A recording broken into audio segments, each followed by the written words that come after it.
नमस्कार मित्रांनो, स्वागत आहे तुमचं मराठी टेक मित्र आपल्या यूट्यूब चॅनलमध्ये. महाडीबीडी पोर्टलवर महत्त्वपूर्ण असा बदल करण्यात आलेला आहे.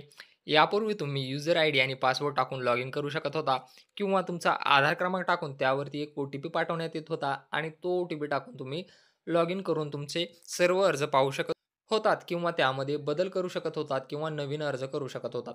परंतु आता यामध्ये महत्त्वपूर्ण असं अपडेट करण्यात आलेलं आहे. आता तुम्ही युजर आय डी आणि पासवर्डने लॉग इन करू शकत नाही किंवा तुमच्या आधार नंबरनेही लॉग इन करू शकत नाहीत. तर बदल काय आहेत? चला तर मग या व्हिडिओमध्ये पाहूयात.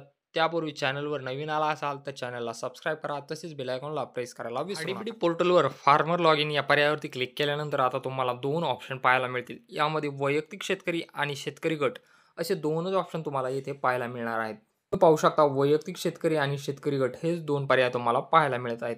आता वैयक्तिक शेतकरी या पर्यायावरती क्लिक केल्यानंतर तुम्हाला विचारलं जात आहे शेतकरी आयडी प्रविष्ट करा.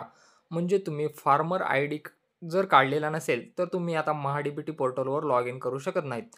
आता ज्यांना शेतकरी आयडी माहीत नाही त्यांनी काय करायचं आहे, करा. तुमचा शेतकरी ओळख क्रमांक जाणून घेण्यासाठी येथे क्लिक करा. या पर्यायावरती तुम्हाला क्लिक करायचं आहे.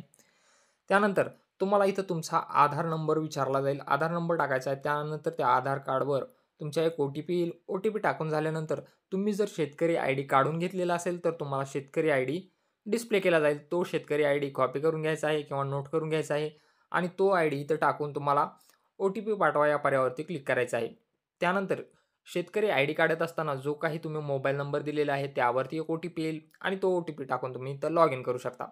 शेतकरी ओळखपत्र जर तुम्ही काढलेलं नसेल, तर त्याची काढण्याची प्रोसिजर काय आहे तेही तुम्ही इथं पाहू शकता. पहा शेतकऱ्यांसाठी महत्त्वाची सूचना. कृषी योजनांचा लाभ घेण्यासाठी ॲग्रीस्टॅक अंतर्गत शेतकरी ओळख क्रमांक, फार्मर आयडी अनिवार्य करण्यात आला आहे. ज्या शेतकऱ्यांनी अद्याप फार्मर आयडी तयार केलेला नाही, त्यांनी कृपया आपल्या जवळच्या नागरी सुविधा केंद्र, कॉमन सर्व्हिस सेंटर CSCला भेट देऊन शेतकरी ओळख क्रमांक, फार्मर आयडी बनवावा.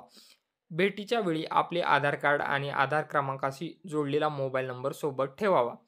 महत्त्वाची बाब, आपली शेतजमीन ज्या गावामध्ये आहे त्या गावातील शेतजमिनीची माहिती संलग्न करणे आवश्यक आहे. तथापि इतर गावामध्ये प्रक्रिया करताना पहिल्या गावी तयार केलेला फार्मर आयडी क्रमांकच वापरला जाईल आणि इतर ठिकाणचीही जमीन त्याला जोडली जाईल. नागरी सुविधा केंद्राच्या माध्यमातून कोणत्याही गावातील फार्मर आयडी संबंधित प्रक्रिया कोणत्याही गावातून करता येते. म्हणजे तुम्हाला अगोदर आता फार्मर आयडी कार्ड काढणं बंधनकारक आहे. ज्यांनी काढला नसेल त्यांनी त्यांनी जवळच्या CSC केंद्रामध्ये जाऊन फार्मर आयडी कार्ड काढून घ्या किंवा सेल्फ तुम्ही फार्मर रजिस्ट्रेशन या पर्यायामधूनही तुम्ही ॲग्रीस्टॅक योजनेअंतर्गत तुमचं फार्मर आयडी कार्ड काढू शकता. तुम्हाला फार्मर आयडी शिवाय महाडीबीटी पोर्टलवर लॉग इन करता येणार नाही. तर हा महत्त्वपूर्ण असा बदल करण्यात आलेला आहे. फार्मर आयडी कार्ड कंपल्सरी करण्यात आलेलं आहे. फार्मर आयडी कार्ड शिवाय आता तुम्ही लॉग इन करू शकत नाहीत. असं हे महत्त्वपूर्ण अपडेट होतं. व्हिडिओ आवडला असल्यास व्हिडिओला लाईक करा.